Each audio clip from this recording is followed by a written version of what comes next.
everyone and welcome back to my channel. As you can see, we have two new Phalaenopsis. I couldn't resist them. I've wanted this one for a while, which I think is the Chingary's Gold Staff. And this one, I actually already have it, but it's gorgeous. And the store that I bought the first one from happened to have it in again. So I bought another one. And I thought that what we could use this to do is to walk you through each step of what I do from when I get a Phalaenopsis home to the repot. Opening it up, checking it out, looking at the root system and choosing which media to put it in. And then we can also do a comparison, because usually I keep all my Phalaenopsis in semi-hydro with LECA, and that works really well for me, but the majority of people do actually keep them in bark mixes or bark sphagnum mixes. So I thought that if I put it in an organic media, it might help people out a bit more when they first get their Phalaenopsis home and they're looking to repot, because most people in that situation would be using bark mix, not LECA with semi-hydro. So I thought that that might be a good comparison to do. And then I also have the one that I bought a few months ago, which is this one, which is still in bloom.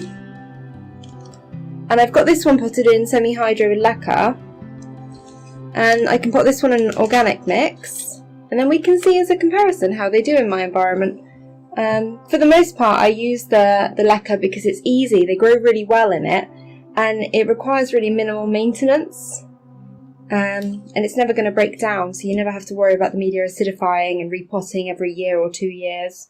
So that's the main reason that semi-hydro with LECA works for me, but it's absolutely not the way to do it. It's not the only way to do it.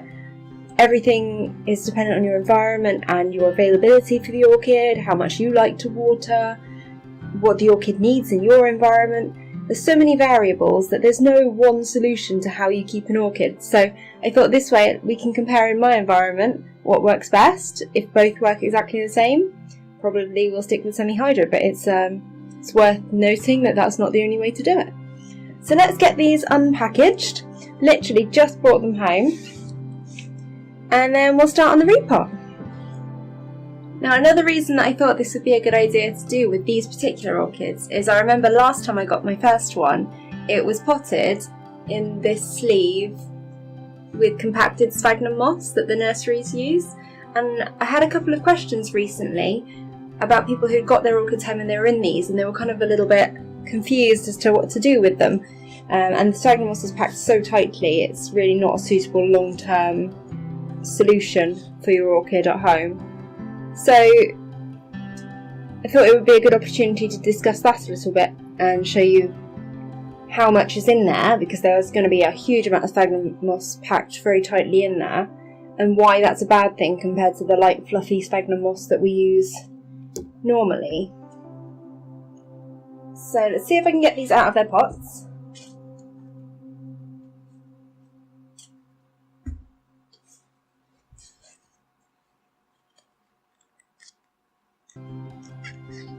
That actually came out. I was thinking I'd have to cut it out. You can see we've got a few roots that haven't made it there, and we'll deal with those. First I need to take all of this sphagnum moss out.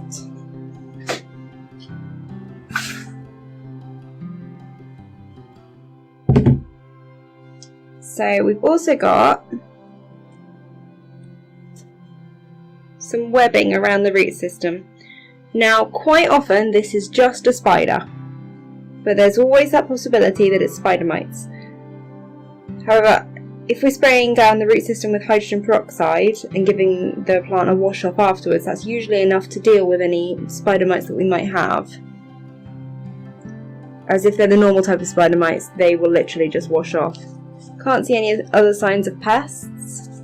Got some white sort of fertiliser stains or build up on the leaves from where people have been watering from above, but no real signs of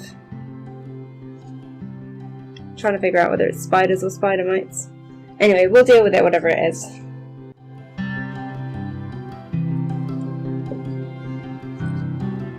Now, sphagnum moss itself isn't a bad media, and the way the nurseries use it is potentially that they're not watering very often, so a tightly packed sphagnum plug isn't quite as bad in that situation.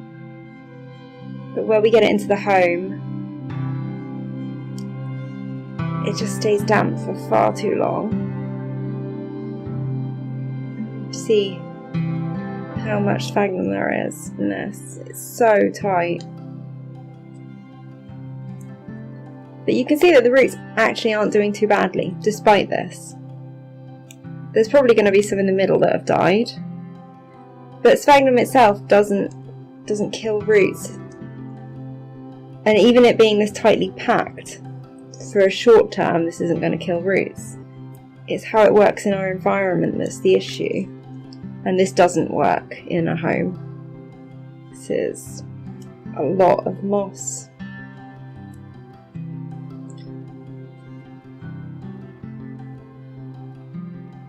There he is. There's a spider. Not spider mites. Just going to put him outside. There you go, the mystery of the webbing solved. It's always a relief when it's an actual spider, not spider mites. This is interesting. Can you see where it looks like the roots died, where it's dried? And this is squishy and hollow.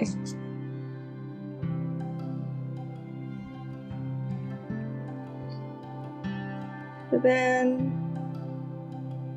that's a growing root tip. And that's very much alive. So in this situation, probably worth leaving it on. When you get to repotting and it's an absolute mass of roots, that's dead. When the orchids is an absolute mass of roots, then something like that you could probably take off. But for now, we'll leave that one on.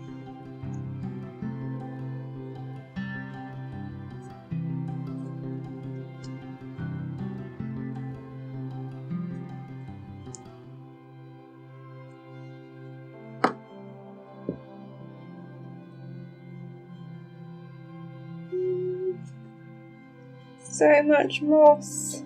Now, I've bought, as I say, I bought a previous orchid that came from the same nursery, and this is supplied to a supermarket chain here in the UK. And on the sleeves, they actually say where they're grown, and that they are grown in the UK. And they're producing some really beautiful hybrids, this particular nursery. I don't know where it is. Well, I know where it is. I don't know who it is. But this sort of thing being available in a supermarket is amazing. Hit £8 for this one. So you can see here, this part of the root is completely dead. So we'll take that off. But before we do that, I'm going to unpot the other one and then we can deal with them together. Okay, so we've got all the moss out, and just to show you how much moss was in there for 2 orchids. Then we're going to spray the roots with hydrogen peroxide, 3%. And the hydrogen peroxide will get rid of any snails, snail eggs, slugs, slug eggs,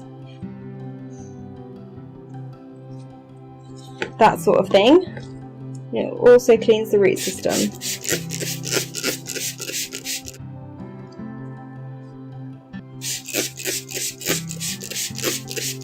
Just going to let that fizz for a minute, and then we're going to carry on with the repot. So I've let these fizz for a minute, and I'm just going to go and rinse them off in the shower to get rid of all the remaining sphagnum moss. Okay, so that's all done. So the reason that I put hydrogen peroxide on first and let that sit for 15 minutes to do its job and then rinse them is because hydrogen peroxide, once that initial reaction has taken place, just becomes water. At that point it's not doing anything anyway. The reason you put the hydrogen peroxide on first and not wash them first is because if you've got wet roots already, it dilutes the hydrogen peroxide, so it's not going to be as effective. So, I've got my orchids, they're all cleaned off.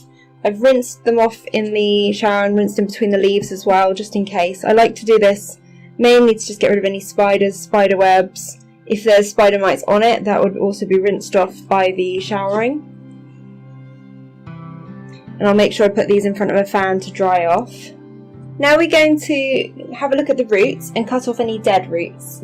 The reason for this is any dead roots will just decompose in the media and acidify it faster. So you want to go up to, well, there you go, that's just come off. You go up to where it's firm.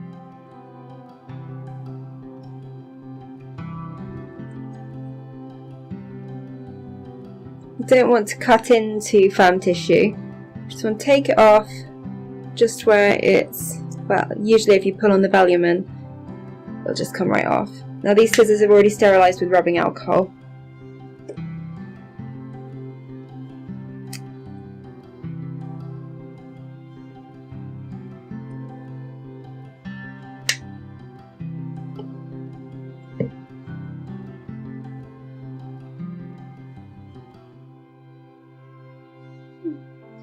Those are all fine. This one looks bad, but it's really firm still. So I'm going to leave it. It's going to spray off my scissors with alcohol. I've left the scissors in alcohol for a few minutes.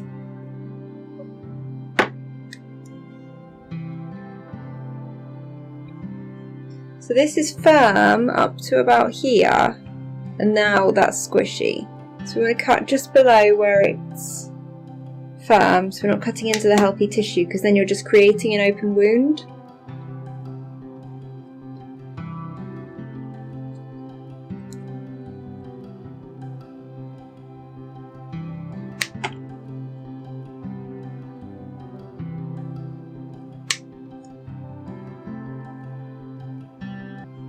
Sometimes even roots that don't look very good, once you actually press on them, if they're firm, just leave them on because they'll branch out. Still got moss in here. So we're going to repot this guy into my usual setup with semi-hydro, and this one is going to go into a bark moss mix as an organic media alternative. Okay, so I'm happy with that, and now let's get them all potted up. So firstly, my one that's going into semi-hydro. The reason I'm putting it into semi-hydro rather than self-watering is just because mini phals don't drink that much, and I can keep up with the watering, so within a week the reservoir will still be full.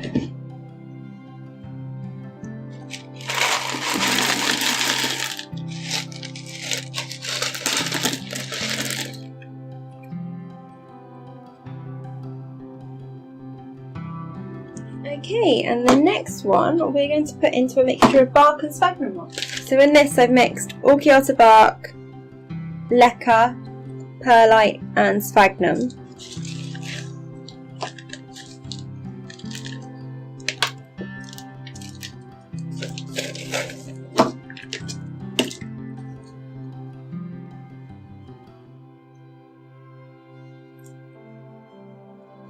Okay, so the repotting's all done, and I'm really happy with the results. We actually had a really good root system on them. So this is the one that's potted in a bark and moss mix. So you can see there's quite a bit of moss in there distributed throughout the mix. And there's some extra ventilation holes that I put in the pot to keep it aerated and light.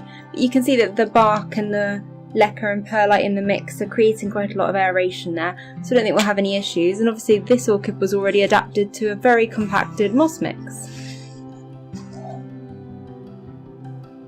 Isn't it beautiful? I know I've got two of them now, but it's an experiment and we can see how it goes, and they're so beautiful that why not have two? This is the one that I've repotted in the semi-hydro with LECA. So all I need to do now is water them in and they will be fine. So I'm anticipating needing to water the one in the moss mix about once a week. It's a little bit more important to let it dry out a bit between waterings because I'm using organic media. We'll see how it goes. Thanks so much for watching. If you have any questions, please leave a comment down below and I'll do my best to answer. Bye!